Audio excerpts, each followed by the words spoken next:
गलती से क्रॉस पे ही बटन दिया ना। पर जा रहा है, क्यों जा रहा है?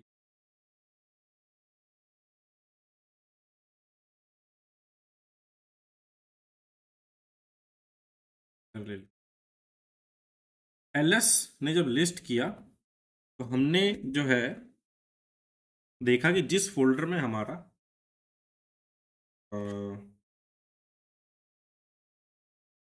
टर्मिनल पावर शेल खुला हुआ होता है उसी फोल्डर की सारी फाइलें लिस्ट कर देता है। बट सर अब मान लो मेरे को इस फोल्डर के अंदर देखना है क्या है फाइल सर्वर के अंदर, ये मैं कैसे देख सकता हूँ? भाई डबल क्लिक करके देख सकते हैं एक तो, या फिर सर आप अगर मेरे को पावर शेल में ही देखना है तो कैसे देख सकते हैं बताओ इसके अंदर क्या क्या है? भाई सबसे पहले इसमें सीडी करेंगे, है ना, अभी तक यही तरीका पता है हमको, और अब एलएस कर देंगे तो दिख जाएगा इसके अंदर क्या क्या है। तो स्क्रीन शो नहीं हो रही है। ओके,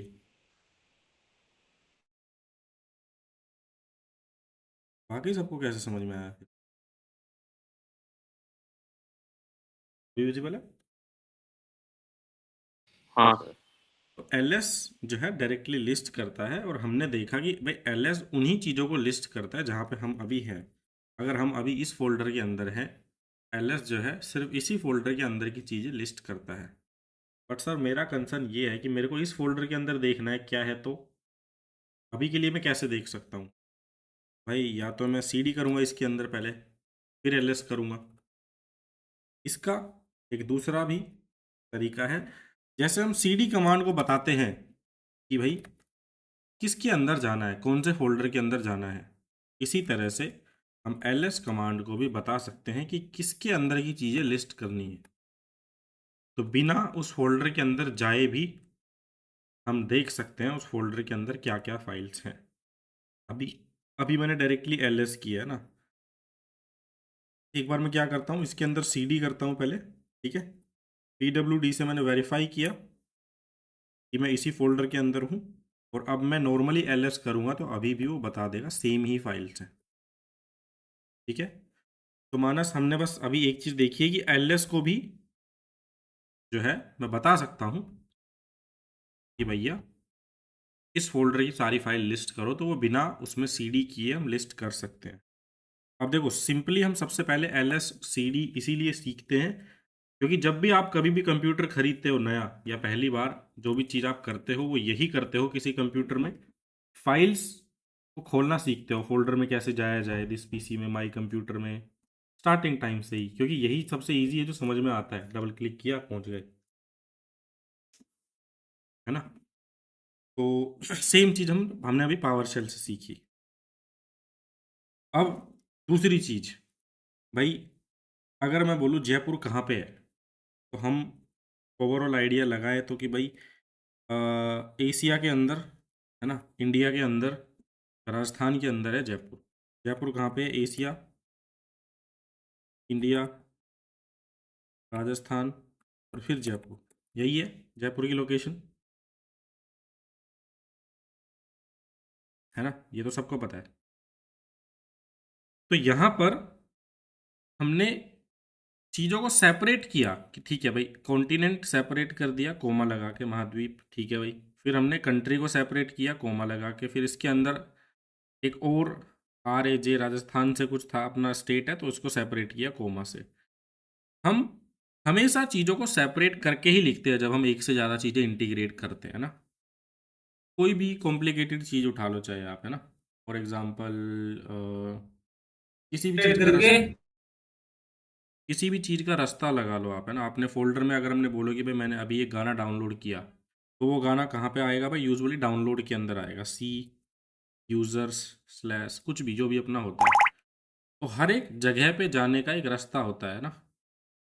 अगर बोलेंगे भाई परचूनी की शॉप पे जाना है, तो आप घर से निकलोगे, लेफ्ट राइट जहाँ भी जाओगे वहाँ तक पहुँचने का एक रास्ता होता है। इसी तरह से कंप्यूटर में भी हर फोल्डर तक पहुँचने के लिए कोई ना कोई रास्ता होता ही है। फॉर एग्ज़ाम्पल ये फाइल मैनेजर है मेरा, है ना, जैसे आपका फाइल एक्सप्लोरर है, अगर मैं इसमें क्लिक करता हूँ होम के ऊपर, फिर मैं क्लिक करता हूँ माई डेटा के ऊपर, फिर मैं क्लिक करता हूँ फाइल सर्वर के ऊपर, मैं भी कर सेम चीज़ रहा हूँ, लेकिन यहाँ तक आने में मैंने एक रास्ता फॉलो किया कि पहले गया माई डेटा नाम के फोल्डर में, फिर गया फाइल सर्वर नाम के फोल्डर में, और यही रास्ता जो है आपकी वो टॉप वाली बार दिखाती है, ठीक है, जो कि कल हम देख भी रहे थे। तो ls या cd कमांड को अगर आप डायरेक्टली ये रास्ता भी बता देंगे तो भी आ, वो उस फोल्डर के अंदर जा सकती है और उस फोल्डर की चीज़ें लिस्ट कर सकती है। फॉर एग्जांपल अभी मैंने इस पूरे रास्ते को कॉपी कर लिया, ठीक है, अपन विंडोज़ में भी सेम चीज़ करके देखेंगे एक बार, है ना। अब ls कमांड को मैंने पूरा का पूरा रास्ता बता दिया, भैया ls इसके अंदर बताओ क्या है।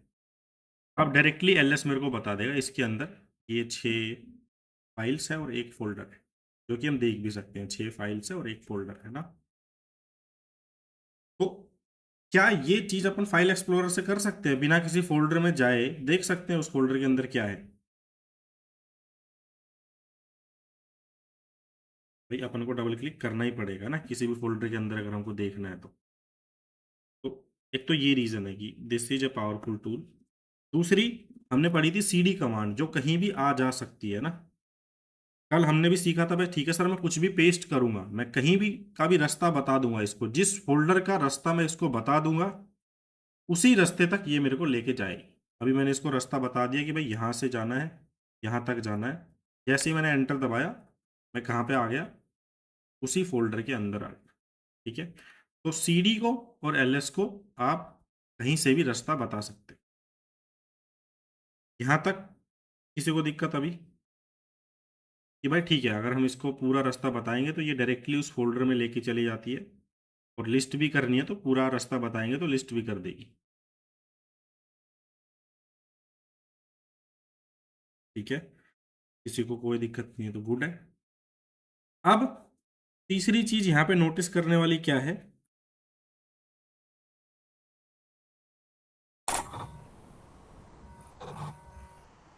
हर एक फोल्डर को सेपरेट किया गया है एक स्लैश के साथ, है ना, कि भाई ये चालू हुआ, उसके बाद होम नाम का फोल्डर है फिर स्लैश लगा, विपिन नाम का फोल्डर है फिर स्लैश लगा, माई डेटा नाम का फोल्डर है फिर स्लैश लगा, और फिर लास्ट वाला फोल्डर तो है ही। तो किसी भी ऑपरेटिंग सिस्टम में हम फोल्डर्स को सेपरेट कैसे करते हैं, या तो इस स्लैश से करेंगे या इस स्लैश से करेंगे, ठीक है, हमेशा करेंगे स्लैश से ही। आई विल रिकमेंड यूजिंग ये वाला स्लैश, क्योंकि ये यूनिवर्सल होता है, लिनक्स में, विंडोज़ में, मैकबुक में, सब में चलता है, ये वाला सिर्फ विंडोज़ में चलता है, ठीक है। इस चीज को समझने में कोई दिक्कत,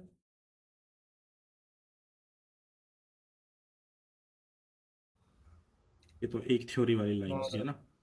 अब एक चीज मेरे को बताओ, अ, जयपुर तक आने के कितने रास्ते हो गए। फॉर एग्जांपल अगर मैं यूएस में हूँ, ठीक है, तो मेरे पास जयपुर में आने तक के रास्ते हो गए एशिया, इंडिया, राजस्थान और जयपुर, है ना, यही हो गए। और अगर मैं ऑलरेडी इंडिया में हूँ तो मेरे लिए जयपुर का रास्ता क्या हो गया, राजस्थान और जयपुर। इन दो चीज़ों में किसी को कोई दिक्कत, अगर मैं बाहर रह रहा हूँ किसी दूसरी कंट्री में, फॉर एग्जांपल यूएस में रह रहा हूँ और मेरे को जयपुर जाना है, या मान लो मैं यूरोप के किसी दूसरे उससे हूँ कॉन्टिनेंट से, तो पहले तो मैं एशिया में आऊँगा, फिर इंडिया आऊँगा, फिर इंडिया में राजस्थान में जाऊँगा और फिर जयपुर में जाऊँगा। ऐसे ही आ सकता हूँ जयपुर में, और कोई रास्ता हो, ठीक है, अपन बोल दो कि हम फ्लाइट से आ जाएंगे, बट एट द एंड आए तो यहीं पे, है ना। दूसरा, अब मैं ऑलरेडी इंडिया में, भाई मैं गुजरात में हूँ, है ना, और गुजरात से मेरे को जयपुर आना है, एक बस पकड़ूंगा सीधी, पहले राजस्थान में फिर जयपुर में, क्लियर। अब जयपुर तक आने के कितने रास्ते हो गए, दो रास्ते हो गए, बस फर्क पड़ा कि मैं खड़ा कहाँ पे हूँ, है ना। अगर मैं किसी कंट्री में हूँ तो मेरे को प्रॉपरली आना पड़ेगा, और अगर मैं ऑलरेडी इंडिया के अंदर हूँ तो मेरे को सिंपली राजस्थान और जयपुर के अंदर ही आना पड़ेगा।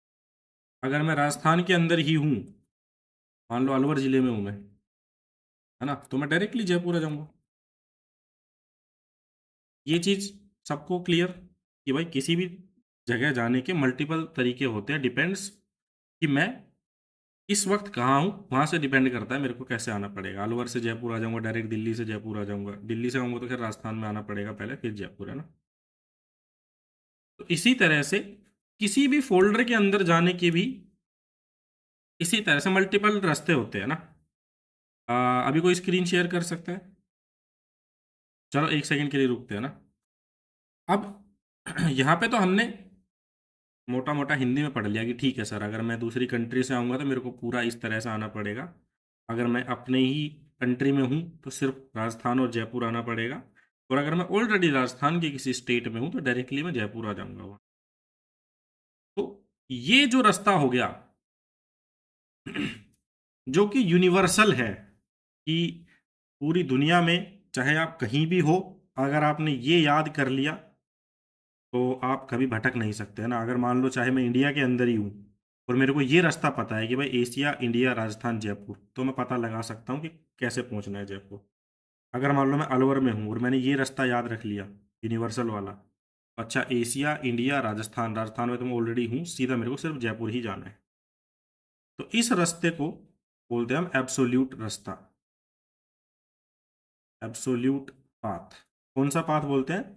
Absolute path. जब हम एकदम जीरो से चालू करते हैं कि सी ड्राइव के अंदर, यूजर्स के अंदर, मानस के अंदर डाउनलोड्स, ठीक है, वो है एब्सोल्यूट पाथ, जो यूनिवर्सल है, एक लैपटॉप के लिए जिंदगी भर सेम ही रहेगा। दूसरा रास्ता है, इसको हम बोलते हैं रिलेटिव पाथ। रिलेटिव पाथ का मतलब होता है कि ये स्क्रैच से चालू नहीं होता। मान लो इंडिया में है कोई, है ना, छोटा बच्चा, उसको बोल दिया जयपुर कहाँ है, बोलेगा राजस्थान में है, जयपुर के अंदर है। अगर उसको हम बोल दें कि भाई अब आप जो है किसी दूसरी कंट्री में हो, अब उसको पता ही नहीं है, अगर उसने सिर्फ यही रास्ता याद किया तो अब उसको पता ही नहीं है जयपुर कैसे जाएगा वो। पहले एशिया में जाना पड़ेगा, फिर इंडिया में जाना पड़ेगा, फिर कहीं जाके जयपुर और राजस्थान। तो रिलेटिव पाथ बदलता रहता है, डिपेंड कि आप कहाँ पे हो। इंडिया में हो तो अलग तरीका रास्ता है, अलवर में हो तो अलग तरह का रास्ता है, दिल्ली में हो तो अलग तरह का रास्ता। रिलेटिव पार्ट डिपेंड करता है कि आप हो कहाँ पे, उसके बाद आप सीधा सीधा अंदर चले जाना। और एब्सोल्यूट पाथ जो है उसके लिए फर्क नहीं पड़ता आप कहाँ पे हो, आपको बस एक ही यूनिवर्सल डेफिनेशन याद रखनी पड़ती है, ठीक है। अब सेम सिनेरियो कोई भी ऑपरेटिंग सिस्टम फॉलो करता है, चाहे वो विंडोज हो, चाहे वो मैक हो, चाहे वो लिनक्स हो, हर फोल्डर में जाने का एक स्पेसिफिक रास्ता होता है। अगर आपको पहचानना है कि वो रास्ता कहाँ से है, या यूनिवर्सल है, या एब्सोल्यूट पाथ है, या फिर रिलेटिव पाथ है, मैकबुक और लिनक्स वालों, अगर आपका पाथ इससे चालू हो रहा है स्लैश से, इसका मतलब आप है एब्सोल्यूट पाथ। ये एब्सोल्यूट पाथ, पीडब्ल्यूडी हमेशा एब्सोल्यूट पाथ देता है, यूनिवर्सल पाथ होता है। और विंडोज़ के लिए ये स्टार्ट होगा ऐसे C:, या फिर D:, जिस जो भी आपकी डायरेक्टरी का सी डिस्क के अंदर बनी होती है उसका नाम होता है, और उसके बाद ऐसे ही चालू होगा, ठीक है। अगर मैं बात करूं रिलेटिव पाथ की, तो अगर मैं सिर्फ इतना लिख देता हूं, अब मान लो अभी मेरा कहाँ पे हूँ, ऑलरेडी मैं इस फोल्डर के अंदर हूँ, विपिन नाम के फोल्डर में। अब फाइल सर्वर तक कैसे जाऊंगा सर? माई डेटा के अंदर, फाइल सर्वर के अंदर, इतना सीडी कर दो सिर्फ कि माई डेटा के अंदर और फाइल सर्वर के अंदर। ये होता है रिलेटिव पाथ, कि अभी मैं ऑलरेडी विपिन नाम के फोल्डर में हूं और मेरे को बस दो ही फोल्डर के अंदर जाना है, तो मैं वहां पे आ गया। तो ओवरऑल इस थ्योरेटिकल कंसेप्ट से हमने दो चीजें सीखी। पहला, एब्सोल्यूट पाथ क्या होता है, दूसरा रिलेटिव पाथ क्या होता है। एब्सोल्यूट पाथ इस टाइप का होता है, स्लैश से या सी से चालू होता है। रिलेटिव पाथ रेंडमली कहीं से भी चालू हो जाता है, क्योंकि डिपेंड करता है आप पावर शेल में कहाँ पे एग्जिस्ट करते हो। दूसरी चीज हमने यहाँ से सीखी कि फोल्डर के जो नाम है वो हम स्लैश से स्पेसिफाई करते हैं, ठीक है। और तीसरी चीज जो हमने सीखी, कभी भी फोल्डर नेम के अंदर अगर आप कोई नया फोल्डर बना रहे हो इधर, कभी भी फोल्डर के नाम के अंदर स्पेस मत देना। फॉर एग्जांपल अगर मैंने लिखा टेस्ट टेस्ट, 2 बार टेस्ट लिख दिया। अगर मैंने 2 बार स्पेस लिख दिया है तो अब मैं इस फोल्डर के अंदर जाना चाहूँगा, मेरे लिए बहुत डिफिकल्ट होगा। या तो मेरे को डबल कोट्स में लिखना पड़ेगा ये चीज़, वरना मैं इस फोल्डर के अंदर कभी जा ही नहीं पाऊंगा। तो अवॉइड ही करो, स्पेस दो ही ना कभी भी किसी भी फोल्डर के नाम में। ठीक है, अब सेम चीज़, अब कोई ना कोई स्क्रीन शेयर करो, उसके कंप्यूटर पे हम ट्राई करते हैं। एक बार एब्सोल्यूट पाथ से सीडी करके देखेंगे, एक बार हम रिलेटिव पाथ से सीडी करके देखेंगे। कोई भी स्क्रीन शेयर कर दो।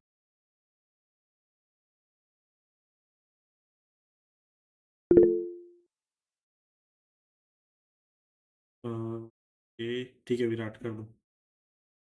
बाकी सबको भी ट्राई करना है भाई, किसी को भी ऐसा नहीं है कि ट्राई नहीं करना है, क्योंकि पिछली बार मैंने देखा ट्राई नहीं करते हम लोग, है ना। तो भाई सबसे पहले अपना अपना फाइल एक्सप्लोरर खोल लो सबके सब, और पावर शेल भी खोल लो, दोनों ही खोल लो, दोनों की जरूरत पड़ेगी ना। फाइल एक्सप्लोरर भी खोल लो। फाइल एक्सप्लोरर पे अपन चलते हैं लेट्स से डाउनलोड्स में, या किसी भी अपने मनपसंद फोल्डर में ना।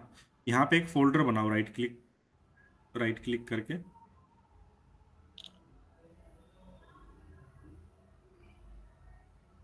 इधर से कैसे राइट क्लिक करूँ?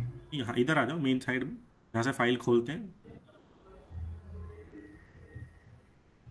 होम पे चले जाओ, डाउनलोड्स, है ना। यहाँ पे राइट क्लिक करके फोल्डर बनाओ, या न्यू पे दबा दो, जैसे भी आपको सही लगे। फोल्डर बनाओ ए, ए नाम से, है ना। एंटर। इस फोल्डर में जाते हैं। अब यहाँ पे एक फोल्डर बनाओ बी। सब लोगों को सेम करना है ना, पहले एक फोल्डर बनाना है ए, फिर एक फोल्डर बनाना है बी, और इसके अंदर एक फोल्डर बना लो सी। ए बी सी के अंदर हम जाके देखेंगे, है ना, कि हाउ कैन वी। बना लिया सर।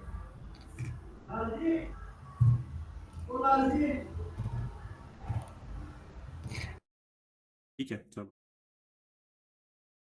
अब एक बार उस फाइल एक्सप्लोरर पे जाके टॉप वाली बार पे क्लिक करो, इधर वाली पे, यहाँ से डायरेक्ट इधर वाली पे। ये तो सर्चिंग के लिए जो रास्ता बताती है वो वाली लाइन। अरे नहीं, बैक नहीं करना, वापिस से सी फोल्डर खोलो, सी को भी खोल लो भले, यहाँ पे क्लिक करो, सी के थोड़ा आगे, थोड़ा राइट में।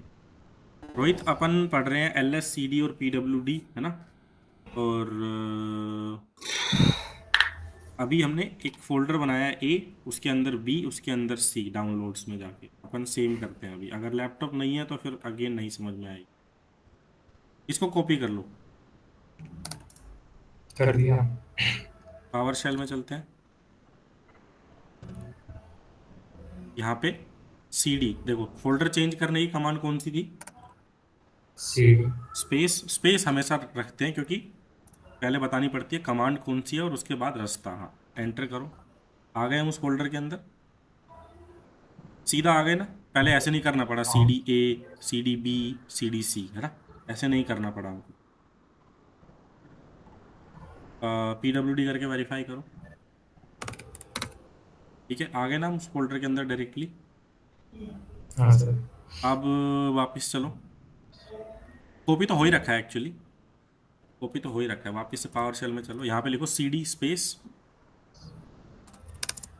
पेस्ट करो उस यूआरएल को, और सिर्फ ए तक रखो, बाकी का हटा दो। इसमें सेलेक्ट काम नहीं करेगा, बैकस्पेस ही होगा सब। देखो यहाँ पे क्या सिनेरियो है, हम कौन से फोल्डर में जा रहे हैं? सीधा का सीधा ए फोल्डर में जा रहे हैं। अब देखो यहाँ पे हम यूज कर रहे हैं एब्सोल्यूट पाथ का, हम स्टार्ट करें डायरेक्टली D:/डाउनलोड्स और ए नाम का फोल्डर, एंटर दबा दो। ए के अंदर हम आ गए, कैसे वेरीफाई करेंगे ए के अंदर आ गए? PWD बता दिया। ए के अंदर कैसे वेरीफाई करें, यहाँ पे बी नाम का फोल्डर है कि नहीं है? लिस्ट करेंगे ls। दिख रहा है ना, इसके पास एक फोल्डर है बी नाम का, है ना। अब बी के अंदर कैसे जाऊं मैं? सीडी करके। तो cd करते हैं। तो नहीं, डायरेक्टली बी लिखा तो भी चलेगा ना। देखो ऑलरेडी मैं ए के पास हूँ, ऑलरेडी मैं ए फोल्डर के अंदर हूँ, तो अगर मैंने सिर्फ सी डी बी लिखा तो भी मैं बी फोल्डर में आ जाऊँ।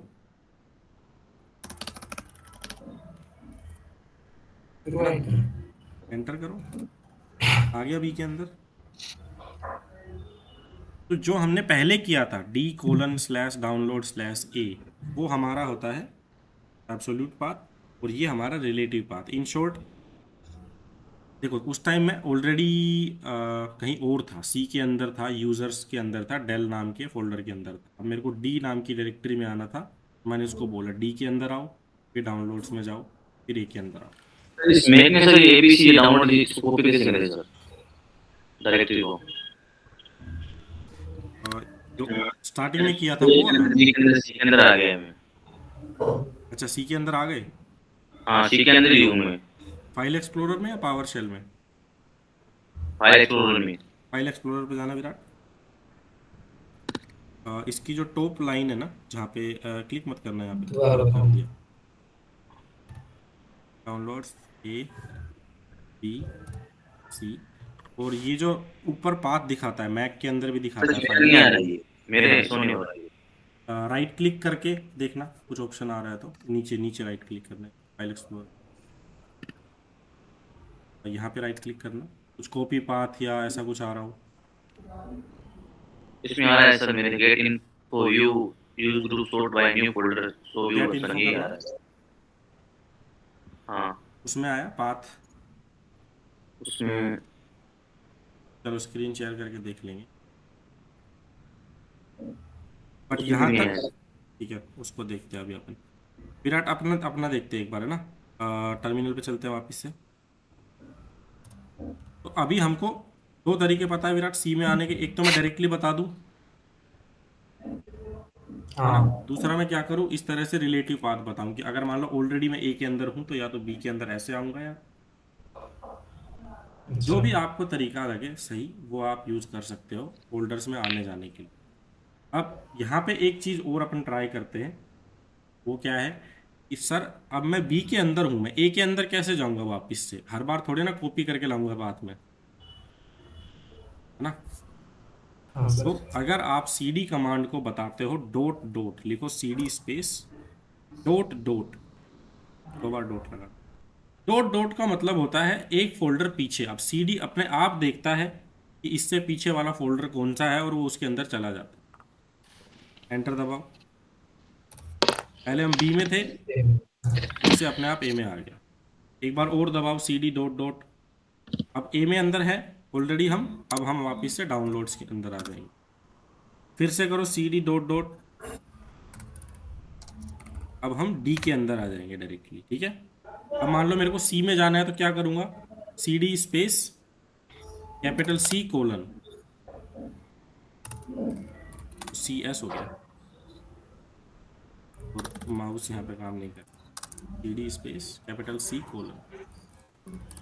अब बेसिकली मैं बोल रहा हूँ भाई सी ड्राइव के अंदर चलो, एंटर करो, आ गया सी के अंदर। अब सी के अंदर ये ऑलरेडी सेट होता है कि जैसे ही आप सी के अंदर आओ, आप डायरेक्टली अपने यूजर नेम के अंदर लॉगिन। अब मेरे को वापस से डाउनलोड्स में जाना है, तो विराट क्या करूंगा, cd space D colon capital D, D D D D drive के अंदर था ना वो, D:/डाउनलोड/A/B। अब स्लैश आप कोई सा भी लगा सकते हो, विंडोज़ में तो सब चलता है, और विंडोज़ में अगर आपने नाम भी छोटा बड़ा लिखा फोल्डर का तो भी चलता है, लेकिन लिनक्स वगैरह में ये चीज़ें नहीं चलती। कहाँ पे जाना है अपन को? देखो पहली बात तो हमने डाउनलोड के आगे स्लैश नहीं लगाया, डी कोलन के बाद भी एक स्लैश लगेगा, वो लेफ्ट राइट वाले एरो है ना, उनसे चले जाओ। और स्लैश ये वाला मत यूज़ करो कभी भी, उल्टा वाला यूज़ करो, इसके दूसरे वाला, ये यूनिवर्सल स्लैश है, विंडोज़ में लिनक्स में सब में चलता है। लिखो downloads slash downloads S B है पीछे है ना, slash A slash B slash C, या जो भी फोल्डर में आपको जाना है। इन शॉर्ट अभी आपको इजीली फोल्डर्स के अंदर जाना आ गया, एक फोल्डर पीछे आना आ गया, है ना। एंटर। क्या गड़बड़ करी हमने, डी देखो स्लैश स्लेस में करो, स्लेस से इसमें से स्लेस पर देखो आप। वही वाला लगाना पड़ेगा, ठीक है। हाँ स्लैश लगा लो, सही चल जाएगा। अ, कर लो, सेलेक्ट कर लो, भी करने की तो इतना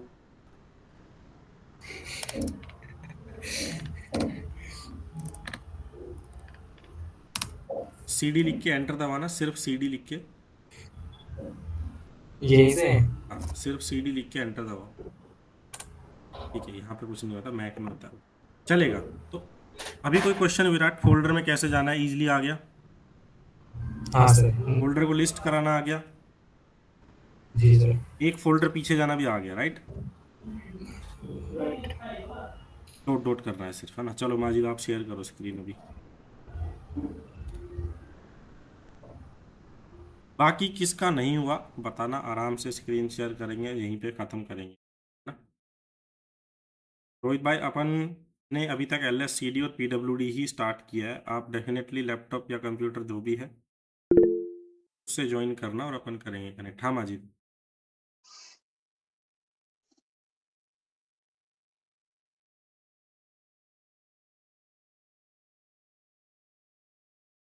स्क्रीन शेयर है ना, मैं बताऊँ कहाँ से होती है।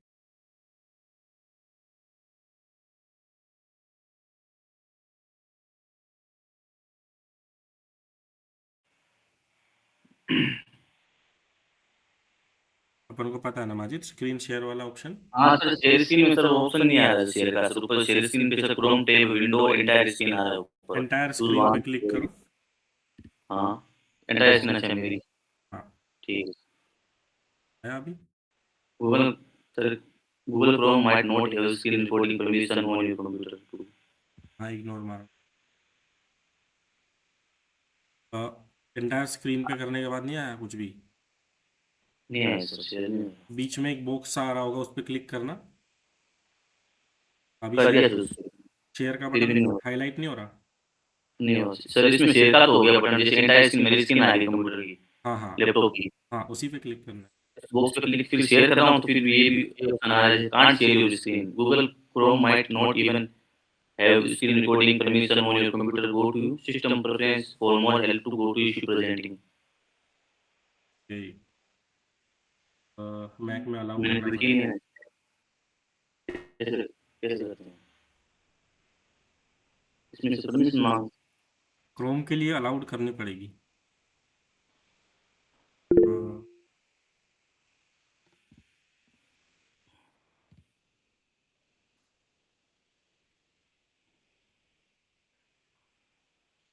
ठीक है चलेगा, कोई दिक्कत।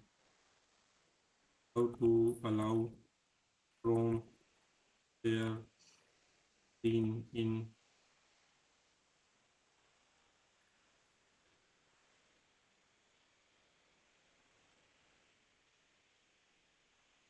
चलो एप्पल लोगों पे जाओ, सेटिंग में जाओ, हाँ या एप्पल स्टार्ट लोगो। बटन दबा के यही सीधा सर्च कर दो, privacy and security.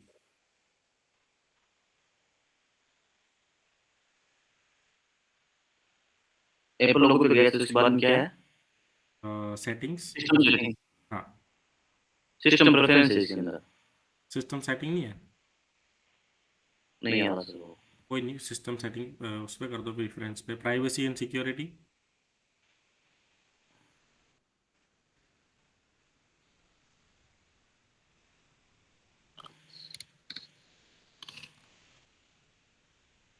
Privacy and security आया क्या?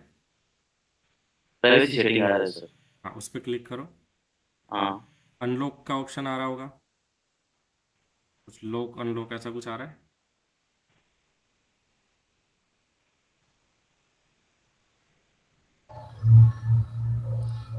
इसमें तो सर नहीं आ रहा है, एडवांस।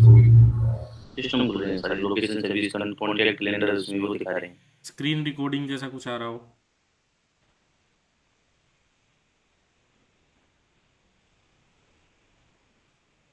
हाँ सर। हाँ, उसको क्लिक करके उसमें गूगल क्रोम को ऐड करो या अनेबल कर दो। उसमें सर ब्लर आ रहा है, वो सोन टैप नहीं हो रहा उसपे। कहीं तो लॉक का बटन होगा या तो। नहीं सर, वो है जो ब्लर है। बॉटम लेफ्ट में कहीं मेक चेंजेस का ऑप्शन आ रहा हो या। सर आप क्लास कंटिन्यू रखो, मैं देख लूंगा, कल मैं बता दूंगा रिकॉर्डिंग करके फिर आपको उनकी क्लास और डेट अपना टाइम। टर्मिनल तो ऐसा ही कुछ दिखता होगा बट, और आपके में स्लैश यूजर्स आता है शायद, यूजर्स स्लैश नेम, ऐसा कुछ। जैसे सर मैं आपको बता दूं, स्क्रीन शेयर तो हो नहीं है, इसके अंदर एक सेकंड हाँ सर। ठीक है, अलर्ट तो फोटो आ रहा है भेज दो वरना देख लेते हैं फिर। सर। हाँ सर ठीक है सर। वो अलर्ट सर, जैसे अलर्ट तो मेरी लिस्ट तो आ गई मेरी इसके अंदर, जैसे कल किया था ना आपने। ओके, पीडब्ल्यूडी से क्या आ रहा है? पीडब्ल्यूडी सर वो यूजर एप्पल वही आ रहा है। ठीक है, तो ये कर लेना आप, क्या करो, फोल्डर बनाने के लिए mkdir कमांड होती है, मेक डायरेक्टरी। फोल्डर को हम डायरेक्टरी बोलते हैं लिनक्स में। ठीक है, हाँ अपन देख लेते हैं उसको। देखो, फोल्डर के अंदर जाना तो आप ट्राई कर ही सकते हो, किसी भी फोल्डर के अंदर जाके देख लो, मेन तो वो है हमारा मोड। हाँ slash users slash Apple slash आपका नाम स्लैश डाउनलोड्स। सर, वो तो मैं स्क्रीन शेयर वाला वो सर, मैं इश्यू आदमी के लिए हाँ फिर बता दूंगा कल आपको। ठीक है। ठीक है, तो भाई ये हमने सीख लिया कि नेविगेशन कैसे करना है। अब थोड़ा थोड़ा हम बढ़ते हैं लैंग्वेज के कंसेप्ट की तरफ। देखो, सबसे पहले हमको पाइथन इंस्टॉल करनी पड़ेगी, और मोस्टली यहाँ सबके पास इंस्टॉल है अगर मैं गलत नहीं हूँ तो, राइट? नहीं सर, मेरे पास नहीं है। नहीं, हम लोग, हाँ, अपने पास नहीं है, बाकी सबके पास है। इंस्टॉल पाइथन ऑन मैक, अपन को ये स्टेप फॉलो करने हैं। अरे,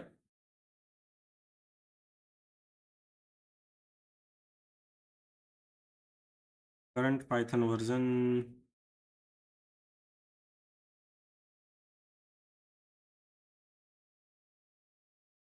अपन को ये लिंक खोलना है सेम एग्जैक्टली, ठीक है। यहाँ पे आप जैसे ही डाउनलोड करेंगे, एक पैकेज डाउनलोड हो जाएगा आपके लिए। ठीक है, इस तरह से कुछ, जो कि एप्पल के, उस पर आप डबल क्लिक कर, अपन ने ऐप इंस्टॉल किया है पहले कभी कोई मैकबुक पे? हाँ सर उसी तरह से आपको ये ऐप इंस्टॉल करना पड़ेगा। ठीक है, कर लेंगे सर। ठीक है, ठीक। अब लैंग्वेज के रूल्स की बात करते हैं थोड़ा थोड़ा। इस बार हम सबसे पहले पढ़ेंगे डेटा टाइप्स। क्या पढ़ेंगे? Data types. पिछली बार हमने सबसे पहले प्रिंट सीखा था, इस बार हम सबसे पहले पढ़ते हैं कि ठीक है, कोई भी लैंग्वेज है, उस लैंग्वेज को डील करने के लिए सबसे पहले तो भाई रियल लाइफ में जो चीज़ें हैं उनको स्टोर बोल लो या उनके साथ प्रोसेस करना आना चाहिए। जैसे रियल लाइफ में मैथ काफ़ी यूज़ होता है ना, तो लैंग्वेज के अंदर कोई ना कोई कंसेप्ट होना चाहिए जिससे वो नंबर्स को समझ सके, है ना। फिर अगर मैं बात करूँ, नाम, नाम भी होता है लोगों का, विपिन, नितिन, है ना। तो लैंग्वेज के अंदर कोई ऐसा फंक्शन होना चाहिए कि वो कैरेक्टर्स को भी समझ सके, ए बी सी डी को, ऐसे, है ना। ऐसा कुछ फंक्शन होना चाहिए, छोटी ए बी सी डी, बड़ी ए बी सी डी, इन सबको समझ सके वो। दो चीज़ें ये हो गई, पहला, उसको ये चीज़ें समझ में आनी चाहिए। ठीक है, दूसरा, उसको समझ में आना चाहिए 1 2 3 4 5 6, है ना। या फिर मान लो -1 2 3 4, माइनस के नंबर भी समझ में आने चाहिए, ज़ीरो भी समझ में आना चाहिए। तीसरी चीज, और हम रियल लाइफ में क्या यूज़ करते हैं भाई, और हम रियल लाइफ में डिसीजन बनाते हैं ना, कि भाई आज कॉफ़ी पी जाए कि नहीं, आज रात को जल्दी सोना है, कॉफ़ी नहीं पीते हैं। उन लोगों की बात अलग है जिनको कॉफ़ी पी के भी नींद आ जाती है, ठीक है। या फिर मान लो, ठीक है, आज संडे है, आज एक्स्ट्रा सोना है कि नहीं सोना है ना, अगर कहीं जाना है तो नहीं सोते हैं। डिसीजन मेकिंग, इन शॉर्ट, कि हम या तो बेस्ड ऑन कि हमको क्या करना है, जल्दी उठना है तो उठते हैं, नहीं उठना है तो नहीं उठना है। इन शॉर्ट, सही गलत का फर्क जो ह्यूमंस में होता है, टू मेक एनी डिसीजन, वो लैंग्वेज में भी होना चाहिए। तो लैंग्वेज को समझ आना चाहिए ट्रू एंड फॉल्स, ठीक है। तो कुल मिला के मेन ये समझ लो, इन्हीं तीन तरह के डेटा में सारी चीज़ें ख़त्म हो जाती है मेनली। और कोई एग्जांपल बताओ रियल लाइफ में जो होता है इन 3 चीज़ों के अलावा? नंबर्स, ABCD और भाई अपना सही गलत। इसके अलावा रियल लाइफ में भी कोई चौथी चीज़ नहीं होती। अब हम बोल सकते हैं हिंदी है, संस्कृत है, उर्दू है, बाकी लैंग्वेजेस भी है, ठीक है, बट कहीं ना कहीं वो कैरेक्टर्स में ही आ गए, और यूजुअली कंप्यूटर भाई सिर्फ इंग्लिश पे ही काम करता है। तो इन 3 चीज़ों को पाइथन ने भी बनाया अपने अंदर कि भाई एक लैंग्वेज है, अगर वो रियल लाइफ में सॉफ्टवेयर बनाना चाहती है तो इसके पास रियल लाइफ से रिलेटेड चीज़ें होनी चाहिए। पाइथन ने या किसी भी लैंग्वेज के अंदर एक कंसेप्ट आता है डेटा टाइप्स। इस चीज़ को हम दोबारा भी पढ़ेंगे, बट अभी हम मेन चीज़ें देख लेते हैं। मेन एज इन मोटा मोटा देख लेते हैं कि इसमें क्या है। डेटा टाइप्स नाम का एक कंसेप्ट होता है जो हर लैंग्वेज के अंदर होता है, चाहे वो पाइथन हो, चाहे वो जावास्क्रिप्ट हो, चाहे वो अपनी रूबी हो, गो हो, हर लैंग्वेज के अंदर डेटा टाइप होते हैं। और डेटा टाइप, ये 3 डेटा टाइप या ये 2 तो हमेशा मिलेंगे ही मिलेंगे हम कहीं ना कहीं। तीसरा आप लगा सकते हो कि डेसिमल वाली वैल्यू होगी 1.23, है ना, 5.23, या फिर मान लो -6.7 ऐसे। तो ये डेटा टाइप्स आपको हर लैंग्वेज के अंदर मिलेंगे। इनको भी अलग अलग नाम दिया गया है। फॉर एग्जांपल अगर मैं बात करूं 1 2 3 या कोई भी नंबर अगर मैं टाइप करता हूं, ठीक है, इस नंबर को पाइथन के अंदर बोला जाता है इंटीजर। क्या बोला जाता है? अब यहां से रट्टा मारना चालू हो जाएगा थोड़ा सा हमारा। अ,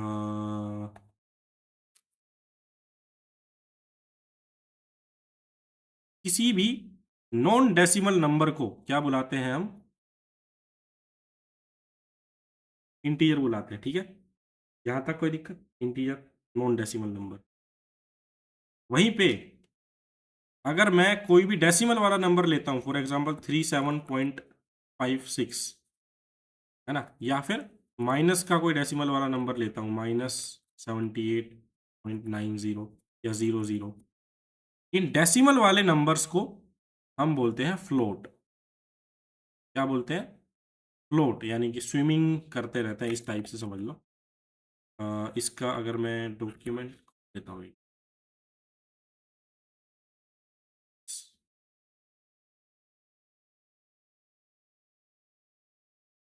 ठीक है, तो इंटीजर्स की अगर हम बात करें तो कोई भी नॉन डेसिमल नंबर या 0 इंटीजर माना जाता है। जैसे 3 एक इंटीजर है, 0 yes 0 is an integer, -3243 yes it is an integer, -2 yes it is an integer, 1.5 क्या 1.5 एक इंटीजर है? भाई इसके अंदर आ गया डेसिमल, इसको फ्लोट, हाँ। इसको इंटीजर नहीं माना जाएगा। डेसिमल वाली वैल्यूज को हम बोलते हैं float. -4.5 again it's not a decimal, decimal आ गया तो नॉट एन इंटीजर। अगर 0.0 है तो भी वो इंटीजर नहीं मानी जाती, ठीक है। अब ये कंसेप्ट मैंने आपको बताया गोलैंग का, बट ये यूनिवर्सल है, हर लैंग्वेज में यही होता है। उसके बाद अगर हम बात करें डेसिमल वाली जो वैल्यूज हैं उनको हमने बोल दिया फ्लोट।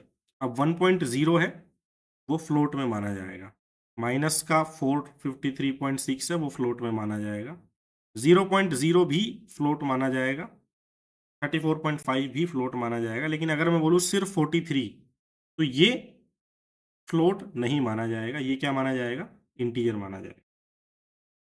तो कोई भी लैंग्वेज है वो इन 3 या 4 डेटा टाइप के अंदर ब्रेक हो जाती है पूरी की पूरी, कि भाई या तो वो नंबर होगा तो 2 तरह के नंबर हो सकता है, या तो डेसिमल नंबर या नॉन डेसिमल नंबर।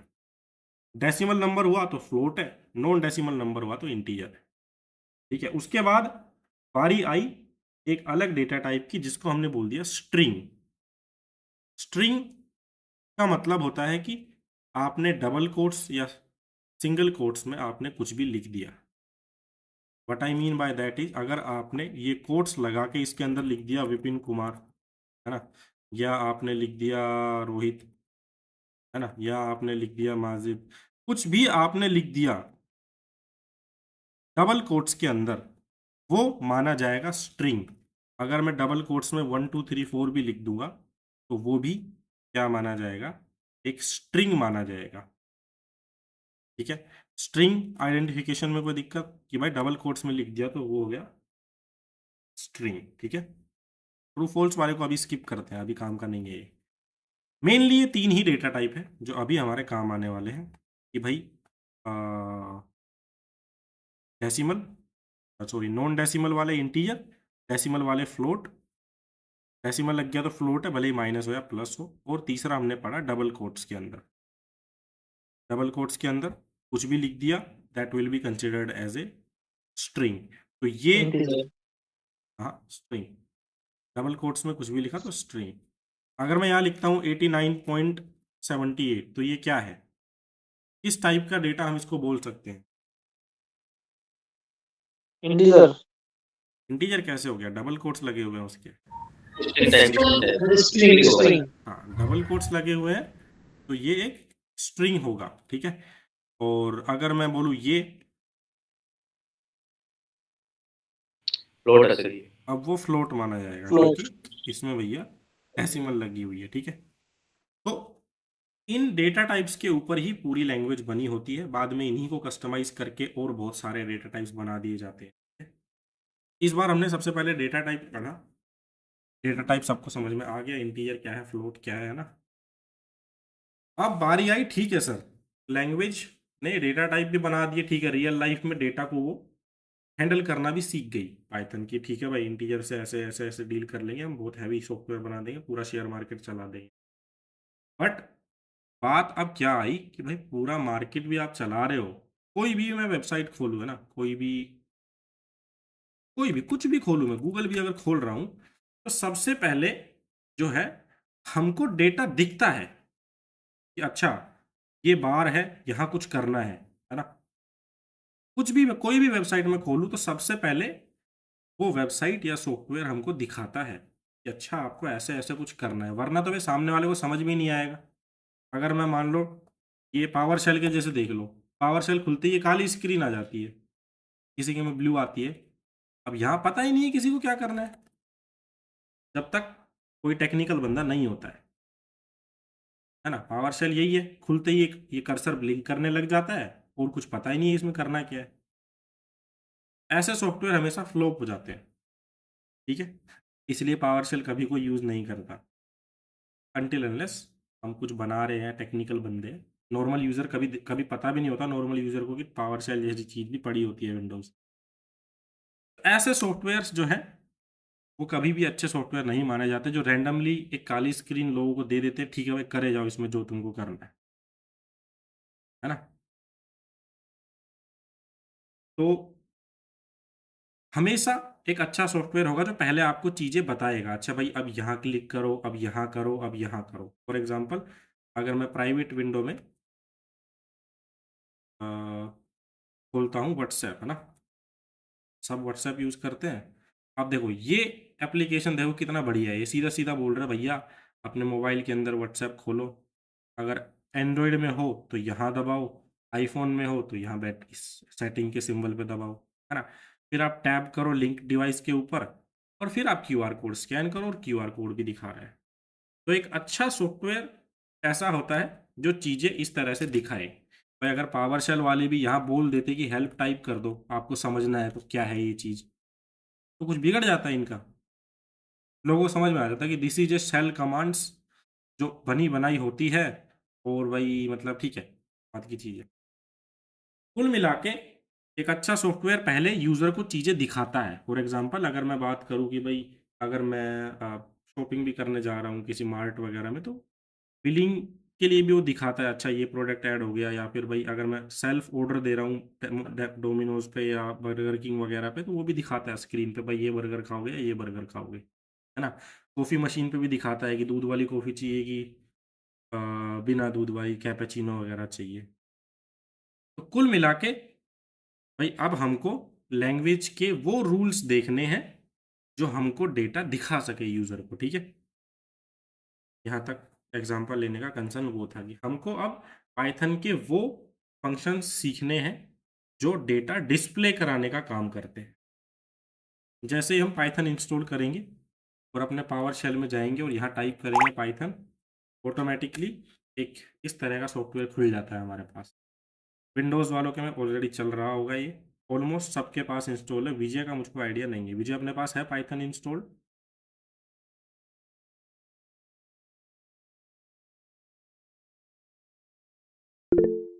नहीं है। आप स्क्रीन शेयर कर सकते हैं।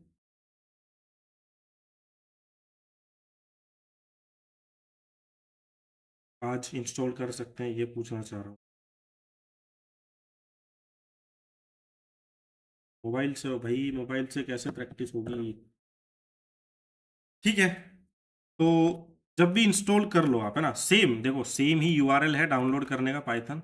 आप किसी भी ब्राउज़र पे जाना, वहाँ लिखना डाउनलोड पाइथन, और यही यूआरएल खुलेगा।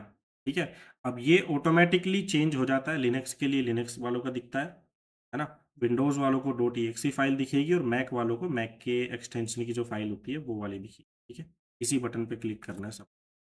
ये ग्रुप में भेज देता हूँ, जिनके पास नहीं है वो डाउनलोड कर लो और इंस्टॉल कर लेना, है ना। इंस्टॉल करते ही जब आप लिखोगे पाइथन, ऐसा कुछ खुल के आएगा। ये क्या है सर, और ये मैं डाउनलोड भी क्यों कर रहा हूँ पाइथन, है ना, पहली चीज़ तो हमने कल की क्लास में एक चीज़ पढ़ी थी कि कंप्यूटर साइंस के बेसिक्स में और यस बेसिक्स,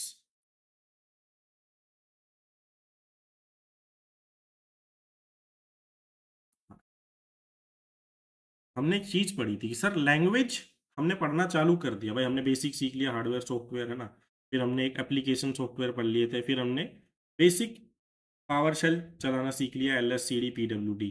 अब सर मैं लैंग्वेज सीखने तो चालू कर दी। लैंग्वेज में मैंने पढ़ लिया कि डेटा टाइप होते हैं, इंटीजर, फ्लोट, स्ट्रिंग, है ना, और इन्हीं डेटा पे पूरा पूरा का पूरा बड़े से बड़ा सॉफ्टवेयर बन जाता है। बट सर एक बात बताओ, अब अगर मैं ये प्रैक्टिस करना चाहूँ तो मैं कैसे करूँगा? मैंने लैंग्वेज पढ़ लिया भाई। लैंग्वेज होती क्या है? इन शॉर्ट एक एक ब्रिज होता है आदमी और कंप्यूटर के बीच में, कि आदमी ने लिख दिया, अब मैंने यहाँ पे लिख दिया 2 3 4 5, यहाँ तो एरर ही आएगा। वो तो पावर शेल को तो भाई कमांड से मतलब है, जब मैं इसको एलएस दूंगा तो ये कुछ करता है। अगर 2 3 4 5 दिया तो ये बोलता है एरर है भैया ये तो।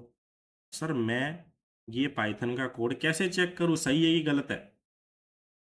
तो भाई हमको जो लैंग्वेज हम सीख रहे होते हैं उस लैंग्वेज का हमको कंपाइलर या इंटरप्रेटर डाउनलोड करना पड़ता है। ऑब्वियसली आप विंडोज़ में कुछ भी करते हो डाउनलोड ही करना पड़ता है ना। पहले व्हाट्सएप चलाना है तो डाउनलोड करना पड़ेगा, अनटिल अनलेस आप ब्राउज़र में यूज़ करो। तो पाइथन, अब वो डिपेंड करता है। देखो अगर आप बात करो जावा या सी लैंग्वेज की, वो कंपाइलर यूज़ करती है तो उनके लिए उनका कंपाइलर डाउनलोड। पाइथन यूज़ करती है इंटरप्रेटर, तो हम पाइथन का इंटरप्रेटर डाउनलोड करेंगे। जो यूआरएल मैंने भेजा, या एक सेकेंड है ना। हेलो, हाँ हाँ, कहाँ पे? हम्म, ठीक है। हम्म, ठीक है। हम्म, हम्म। तो ये जो सॉफ्टवेयर है ना, यही है पाइथन का ट्रांसलेटर, जो हमारे पाइथन कोड को कंप्यूटर भैया को समझाएगा कि भैया ये ले 010101 और चला इसको अब। ठीक है, तो इसलिए हमने इसको डाउनलोड किया। ये हमारा ट्रांसलेटर है जो हमारा लिखे गए पाइथन कोड को 0101 में बदलेगा। ठीक है, तो जैसे ही मैं ये चीज़ लिखता हूँ पाइथन, तो देखो यहाँ पे सबसे पहले क्या आया, पाइथन का वर्जन 3.13, आपके में 3.14 आ सकता है ना। जब ये रिलीज हुआ था वो डेट आई है। GCC इसलिए आया क्योंकि सी लैंग्वेज के ऊपर बना होता है। सर मैंने पाइथन इसमें इंस्टॉल कर लिया, नाइस, तो आप लेकिन अब इसमें कमांड दे रहा हूँ पाइथन तो फिर वो नोट कमांड बता रहा है, कमांड नोट फाउंड बता रहा है। पाइथन 3 टाइप करो। पाइथन 3 टाइप करूँ क्या? हम्म,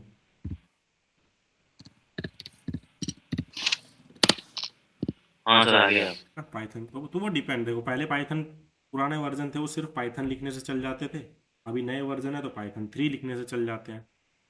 तो बेसिक इन्फॉर्मेशन के साथ ये हमारा खुल गया ट्रांसलेटर। अब इस ट्रांसलेटर को, इस इंटरप्रेटर को मैं कुछ भी दे सकता हूँ। फॉर एग्जांपल एक इंटीजर टाइप का डेटा दे दिया तो कोई एरर नहीं है, ठीक है। मैंने इसको लिख दिया 44.23, फ्लोट टाइप का डेटा है, कोई एरर नहीं आई। अगर मैं डबल कोट्स में लिखता हूँ विपिन, कोई एरर नहीं आई, है ना, क्योंकि इसको पता है वो स्ट्रिंग है। अब डबल कोट्स या सिंगल कोट्स दोनों में मैं स्ट्रिंग लिख सकता हूँ। यहाँ तक किसी को अब कोई दिक्कत की नॉर्मल हमने पाइथन डाउनलोड करनी है, अब जिसकी डाउनलोड नहीं है वो भी बताना, उसको भी सोल्व करेंगे। और हमने सिंपल बस जो हमने अब तक पढ़ा कि अच्छा ये डेटा टाइप होते हैं, डेटा टाइप को टाइप कर करके देखा ये ले भी रहा है कि नहीं ले रहा है ना। सर ये पाइथन इंस्टॉल करने के बाद ये जो चलेगी, टर्मिनल में चलेगी ये सर, सारा कोड इसमें लिखना पड़ेगा। उस पर भी आते हैं धीरे धीरे। अब तो ये कोड VS वैसा कुछ नहीं है। VS कोड है ना, VS कोड पे तो सब कुछ चल सकता है ना। हाँ भी जाएंगे, धीरे धीरे जाएंगे, लेकिन VS कोड ही यूज करेंगे। तो यहाँ तक क्या हमने सिर्फ टाइप करके देख लिया कि ठीक है भाई डेटा टाइप को ले रहा है ना। इसका मतलब ट्रांसलेशन सही हो रहा है, हमने बस ये वेरीफाई किया। अब यहाँ पे मैं एग्जिट लिख दूंगा तो एग्जिट हो जाऊंगा, कोई दिक्कत नहीं है, स्मूथ है। ट्रांसलेटर आ गया मेरे पास। अब दिक्कत क्या हुई, सर जो मैंने पहले कोड लिखा था वो तो चला गया। मान लो मैं ऐसे 50 लाइन का कोड लिख दूं, समझ समझ के रूल्स, वो तो सर चला जाएगा एग्जिट दबाते ही। इसका मैं क्या करूँ, इसका क्या सोल्यूशन है। तो पाइथन का जो ट्रांसलेटर है इसको आप डायरेक्टली भी रन कर सकते हो, या फिर इसको आप अपनी फाइल बता सकते हो कोड की। कोड यूजुअली हम फाइल में लिखते हैं ताकि हम किसी दूसरे बंदे को भी दे सके, क्योंकि अगर मैंने सिर्फ इसके अंदर ही लिख दिया कोड तो वो मेरे ही लैपटॉप पे रहेगा, मैं आपको भेज भी नहीं सकता। तो यूजुअली हम एक फाइल बनाते हैं और उस फाइल को हम बोलते हैं सोर्स फाइल या सोर्स कोड फाइल, की इस फाइल में आपका कोड रखा हुआ है। वो फाइल में या तो किसी और दूसरे को भेज दूं या फिर मैं पाइथन को पकड़ा दूं। पाइथन को पकड़ा दूं से मतलब ये है मेरा, ls कमांड को हम पकड़ाते हैं कि भाई डाउनलोड्स के अंदर बता क्या क्या है ना। इसी तरह से मैं पाइथन कमांड को भी, बड़ा हो गया, पाइथन को भी मैं पकड़ा सकता हूँ, ले भाई डाउनलोड के अंदर s.py ये नाम की फाइल है, इसको रन कर, इसको एग्जीक्यूट कर, तो वो क्या करता है उस फाइल को भी चलाता है। ये पार्ट भी है अपने पास, इसको भी हम धीरे धीरे करेंगे। बट अभी हमने सिर्फ इंस्टॉलेशन प्लस बेसिक इंटरप्रेटर को यूज करना सीख लिया। अब हम देख रहे थे कि सर एक लैंग्वेज के अंदर एक फंक्शनैलिटी होनी चाहिए कि सॉफ्टवेयर में वो कुछ भी सबसे पहले डिस्प्ले करा सके, है ना, कुछ भी स्क्रीन पे दिखा सके। पाइथन के अंदर भी ऐसी एक फंक्शनैलिटी है, और इन फंक्शनैलिटीज को फंक्शन ही बुलाते हैं पाइथन के अंदर। पाइथन के पास एक फंक्शन है प्रिंट नाम का, फंक्शन का नाम क्या है, प्रिंट। इसको किसी भी फंक्शन को हमेशा सबसे पहले ब्रैकेट लगाई जाती है। अब ये रूल है ना, कि भाई अ, मैं घर जा रहा हूँ, है ना, कि रहा हूँ आएगा अगर प्रेजेंट टेंस में है तो वो रूल है। तो पाइथन का भी रूल है, अगर आप कोई फंक्शन यूज करते हैं तो उसकी ब्रैकेट लगानी ही पड़ेगी। और इस ब्रैकेट के अंदर आप जो है कोई भी डेटा टाइप टाइप कर दो, ये उस डेटा टाइप को प्रिंट कराने का काम करता है, ठीक है। फॉर एग्जांपल मैंने लिख दिया, ये किस टाइप का डेटा हुआ, स्ट्रिंग। स्ट्रिंग टाइप का डेटा, मैंने स्ट्रिंग लिख दिया, इसने स्ट्रिंग प्रिंट करा दी, है ना। तो अब डायरेक्टली से प्रिंट करवा लेगा सर इसमें। अभी के लिए हम बस देख रहे हैं कि चल रहा है कि नहीं चल रहा प्रिंट फंक्शन। ये किस टाइप का डेटा लिख दिया, इंटीजर टाइप का, इंटीजर तो इंटीजर भी प्रिंट करा देगा। अगर फ्लोट टाइप का लिख दूंगा तो, फ्लोट। अब मैंने लिख दिया ये किस टाइप का डेटा है, इंटीजर ही सर ये। ये इंटीजर कैसे हुआ, अनडिफाइंड। हाँ अनडिफाइंड। तो पाइथन में अनडिफाइंड जैसा कुछ होता नहीं है, है ना। अब ये एक ऐसा डेटा टाइप है जो पाइथन को पता ही नहीं है, तो वो सीधा एरर देता है, भाई मैं नहीं जानता इसको कौन है ये। यूजुअली जावास्क्रिप्ट में क्या अनडिफाइंड आ जाता है लिखा, लेकिन पाइथन एरर देता है इस चीज पे कि भाई मैं जानता ही नहीं कौन है ये। ठीक है, तो बस प्रिंट इज द फंक्शन जो हम यूज करते हैं किसी भी डेटा टाइप को प्रिंट कराने के लिए। सर इसमें टाइप ऑफ से भी पता लगा सकते हैं भाई, इंटीजर का, फ्लोट है, हाँ न्यूमेरिक है, हाँ, बूलियन है। टाइप ऑफ नहीं, टाइप्स है सिर्फ इसमें, टाइप, इसमें टाइप से सिर्फ टाइप। और सर जैसे अपने जैसे 1 2 3 4 लिखेंगे या फिर कॉलम में लिखेंगे तो इंटीजर ये लिखा हुआ थोड़ी आएगा, ऐसा इंटीजर ये अपने को पता लगाना पड़ेगा। हाँ, नहीं, इसमें पता टाइप लगाने ऑफ के लिए दूसरा फंक्शन है वो। अब हम धीरे धीरे फंक्शनैलिटी पढ़ना चालू करेंगे फाइल की, है ना, मतलब लैंग्वेज की। अभी इसको वो एज ए इंटीजर ट्रीट करेगा और इसको एज ए स्ट्रिंग ट्रीट करेगा, लेकिन सर मेरे को तो सेम ही दिख रहे हैं दोनों प्रिंट होने के बाद, तो है ना, वो फंक्शनैलिटी पे धीरे इसमें धीरे आते हैं। फर्स्ट इसमें जैसे फर्स्ट सिंगल कोड लगा दिया, फिर 1 2 3 5 के बाद डबल कोड लगा दिया, तो क्या वो काम करेगा वो? क्या कर दिया, प्रिंट अभी करेगा? सिंगल अभी डबल ऐसे। हाँ हाँ, हाँ, तो अभी एक लगा ये दिया जैसे एक ही ना सर, अगर दोनों लगाऊंगा तब भी चलेगा। ऐसे नहीं सर, मैं बोल रहा हूँ जैसे शुरू में डबल कोड लगा दिया, लास्ट में सिंगल कोड लगा दिया, फिर प्रिंट करेगा? नहीं, देखो अब ये किस टाइप का डेटा टाइप है पता ही नहीं है हमको, क्योंकि ना तो ये स्ट्रिंग है। स्ट्रिंग होती या तो दोनों साइड डबल कोट्स होता या दोनों साइड सिंगल कोट्स होता। अगेन वो अनडिफाइंड हो गया कि भाई इसको पता ही नहीं क्या चीज़ है। ठीक ठीक है, तो अभी हमने बिल्कुल बेसिक्स क्लियर किए कि ठीक है, इसके पास 3 टाइप के डेटा होते हैं, इंटीजर, फ्लोट और स्ट्रिंग, या सिंगल कोट्स में लिख दूंगा ना। फिर इसके पास प्रिंट नाम का एक फंक्शन होता है जो इन डेटा टाइप्स को डिस्प्ले कराने का काम करता है। अभी तो क्या डायरेक्टली टाइप करने पे भी डिस्प्ले हो रहे हैं, बट अगर मैं फाइल के थ्रू ये चीज़ करता हूँ तो ऐसा नहीं होगा। ठीक है, अब यहाँ पे बात आई, कंटिन्यू करूँ यार, मतलब टाइम हो गया, अगर किसी को कोई करो दिक्कत, सर, कंटिन्यू करो सर। बाकी लोगों को भी कोई दिक्कत नहीं है। मोहन, प्रिया, मानस, विजय, सर अभी फ्रंट एंड की क्लास चलेगी। चलो चलो फिर तो रोक देते हैं ना। हाँ ठीक है, मैं रिकॉर्डिंग रोक देता हूँ। सर फ्रंट एंड क्लास कौन ले रहा है सर? भास्कर सर।